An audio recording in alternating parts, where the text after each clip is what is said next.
आज हम जानने वाले एक मैथमेटिक्स का बहुत ही डिफरेंट टॉपिक है, बहुत ही अजीब सा कॉन्सेप्ट जिसको आप पढ़ते तो आ रहे हो बट शायद आज तक आपने उसको कोशिश नहीं की होगी समझने की। ठीक है, तो चलो आज मैं एक थोड़ी सी कोशिश करता हूँ आपको शायद उस टॉपिक को समझा सकूँ। आपने ऐसा सुना होगा कि 5 अपॉन या कोई भी नंबर के अपॉन में अगर 0 होता है ना तो वो नॉट डिफाइंड होता है। क्या होता है? Not defined. बट क्यों होता है? Why? What is the reason behind this? Sir आज तक इसको नहीं जाना। चलो आज समझते हैं। ठीक है, इसको समझने से पहले हम ये जानेंगे कि मल्टीप्लिकेशन क्या होता है। ठीक है, व्हाट मल्टीप्लिकेशन इज। तो जैसे यहाँ पर आप देख पा रहे हैं कि मल्टीप्लिकेशन क्या होता है। मल्टीप्लिकेशन इज रिपीटेड एडिशन, मतलब हम चीज़ों को रिपीटेडली ऐड करते हैं। अभी इसको समझाता हूँ आपको अच्छे तरीके से। ठीक है, देखिए यहाँ पर 5 इंटू 4 इज इक्वल टू 20। अच्छा, ये मल्टीप्लिकेशन हो रहा है तो मैं 5 इंटू 4 करूँगा, रिजल्ट क्या मिला है? 20। मैं कुछ इस तरह से भी कह सकता हूँ कि अगर मैं 5 को 4 टाइम्स ऐड करूँ, 5 को 1 टाइम, 2 टाइम, 3 टाइम, 4 टाइम, तो भी मुझे रिजल्ट मिल रहा है 20। तो 5 into 4 is equal to 20 and 5 plus 5 plus 5 plus 5 how many times? 4 times will also gives you 20। तो यानी कि ये जो मल्टीप्लिकेशन है ना, ये रिपीटेड एडिशन है। मतलब हम बार बार सेम नंबर को ऐड करें, मतलब 5 का मल्टीप्लाई 4 टाइम करना है ना, तो 5 को हम 4 बार सेम तरीके से ऐड करेंगे तो वो हमें रिजल्ट मिलेगा। यही हमें बचपन से पढ़ना होता है और यही हम बचपन में समझते हैं। बट क्योंकि हमारी एज उतनी नहीं होती है तो हम फर्स्ट सेकेंड क्लास में इस चीज़ को नहीं समझ पाते हैं, बट ये लिटरली कॉन्सेप्ट उसी क्लास का है। ठीक है, सो 5 इंटू 4, या सपोज करो आपको एक ऐसा एग्जाम्पल दिया जाए 6 इंटू 5, तो 6 इंटू 5 कितना होता है? 30। या इसे मैं ऐसे भी बोल सकता हूँ 6 को हम 5 बार ऐड करें, 1 2 3 4 एंड 5 ऐड करते हैं। 6 plus 6 12, 12 plus 6 18, 18 plus 6 24, 24 plus 6 30, so it also giving us 30। तो हाँ, यहाँ पर मैं ये कह सकता हूँ कि मल्टीप्लिकेशन क्या होता है? वो रिपीटेड एडिशन होता है। अब मैं क्यों बता रहा हूँ अभी आपको थोड़ी देर में समझ में आ जाएगा। ठीक, now talk about what division is. मतलब 15 divided by 5 is equal to 3, ये तो हमें पता है, बट ये 3 आ कैसे रहा है या क्या हो रहा है इस बात को भी समझते हैं। ठीक, तो देखिए इसका मतलब ये होता है, डिवीजन क्या होता है? Division is repeated subtraction.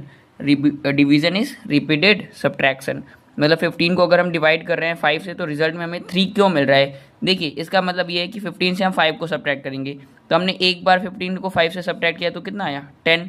फिर अगेन जो रिजल्ट आया 10, उसमें से सब्ट्रैक्ट किया मैंने 5 को तो कितना आया? 5। एंड अगेन मैंने जो रिजल्ट आया हमारा 5, उसमें से सब्ट्रैक्ट किया 5 को, तो हमारा रिजल्ट क्या है? 0।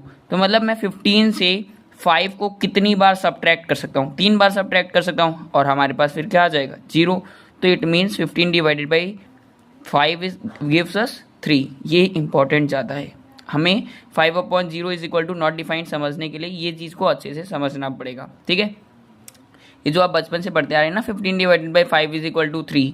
Y 3? Why not 4? Why not 5? Why not 6? क्यों ऐसा 3 क्यों आ रहा है? तो इस कॉन्सेप्ट को समझते हैं।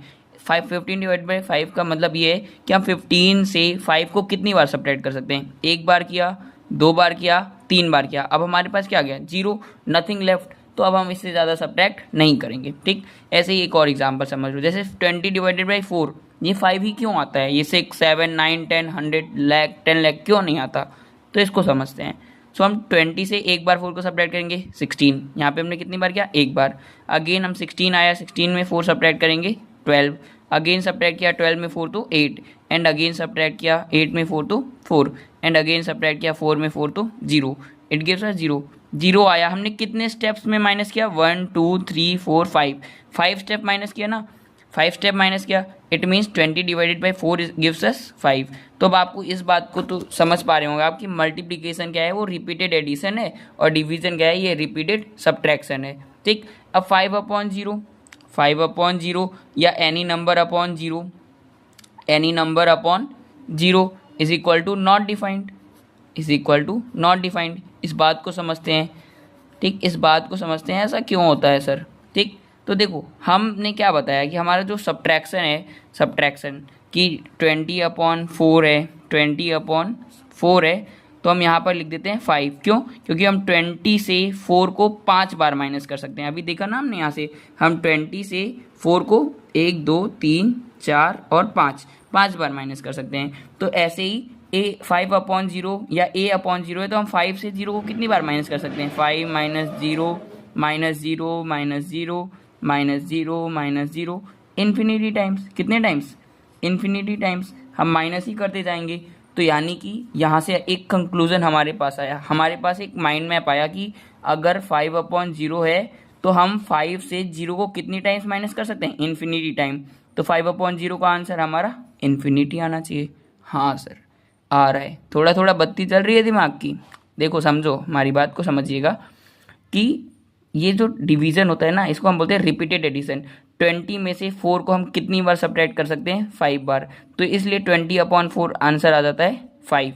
इसी तरह से 5/0 का मतलब ये होता है कि हम 5 में से 0 को कितनी बार सब्ट्रैक्ट कर सकते हैं? तो सर इन्फिनिटी टाइम या किसी भी नंबर से।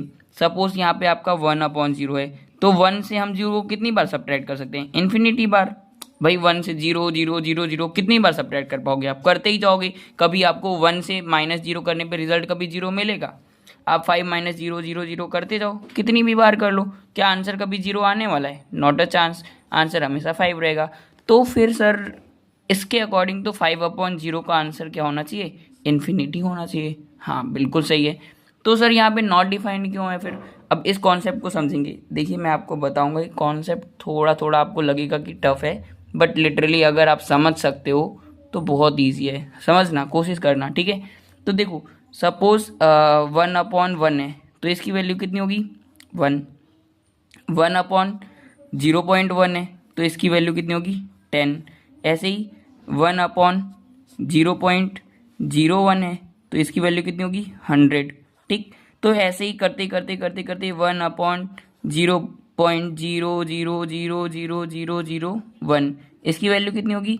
तो 1 2 3 4 5 6 डिजिट, यानी कि 1 2 3 4 5। तो इस तरह की कोई वैल्यू आएगी हमारी, ठीक, बड़ी सी। ऐसे ही 1/0.1 करते करते करते ये इन्फिनिटी तक चला जाएगा। कहाँ तक चला जाएगा? इन्फिनिटी तक। भाई इन्फिनिटी तक जाएगा तभी तो वो नंबर हमारा 0 बनेगा ना। तो यानी कि यहाँ से एक हम कंक्लूजन कह सकते हैं कि हमारा रिजल्ट इन्फिनिटी आना चाहिए, ठीक है। लेकिन अब हम यहाँ पे निगेटिव नंबर्स में भी ऐसा कर सकते हैं कि -1/1 is equal to what? Is minus का 1, and -1/1 is equal to what? -1/0.1 is equal to what? 10. Same as it is, -1/0.10 is equal to what?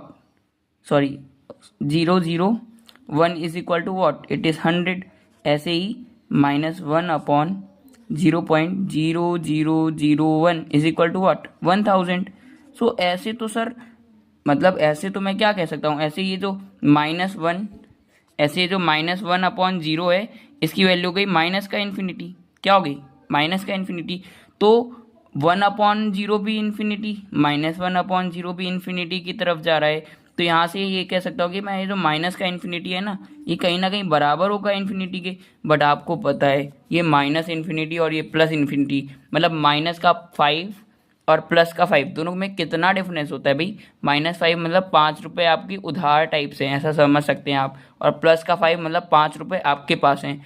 क्या दोनों में डिफरेंस नहीं है? आपके पास 5 रुपये हैं या आपके ऊपर 5 रुपये उधार है, दोनों में बहुत ज़्यादा डिफरेंस है। आ रही है बात समझ में? तो इसलिए हम आंसर 5/0 को इन्फिनिटी भी नहीं बोल सकते। क्यों? क्योंकि इससे कई सारे ऐसे कंक्लूजन आ रहे थे जिससे माइनस के नंबर्स हमारे पॉजिटिव के नंबर्स के इक्वल आ रहे थे, जो कि नहीं होते हैं। तो इसलिए यहाँ पर इस कंक्लूजन को एट लास्ट डिफाइन कर दिया गया, 5/0 या something upon 0 is not defined, यानी किसी भी नंबर के अपॉन में 0 होता है तो उसे हम डिफाइन नहीं कर सकते। आई होप ये समझ में आया होगा। नेक्स्ट मैं आपको बहुत बहुत इन्फॉर्मेटिव वीडियोस अपलोड करने जा रहा हूँ। अब मैं ट्राइंगल या इम्पॉर्टेंट प्रॉपर्टीज़ की सीरीज़ स्टार्ट करने वाला हूँ। तो आई विश कि आप रेगुलर एक विजिटर बन जाए हमारे चैनल के, और ऐसा तभी पॉसिबल होगा जब आप चीज़ों को रेगुलर बेसिस पे देखेंगे या फिर सब्सक्राइब करके रखेंगे, नोटिफिकेशंस ऑन करके रखेंगे। So it's on you, what ever you want. Thank you. आज का कॉन्सेप्ट आई होप थोड़ा थोड़ा समझ में आया होगा। 1-2 बार देख लीजिएगा, अगर नहीं आया होगा तो आ जाएगा।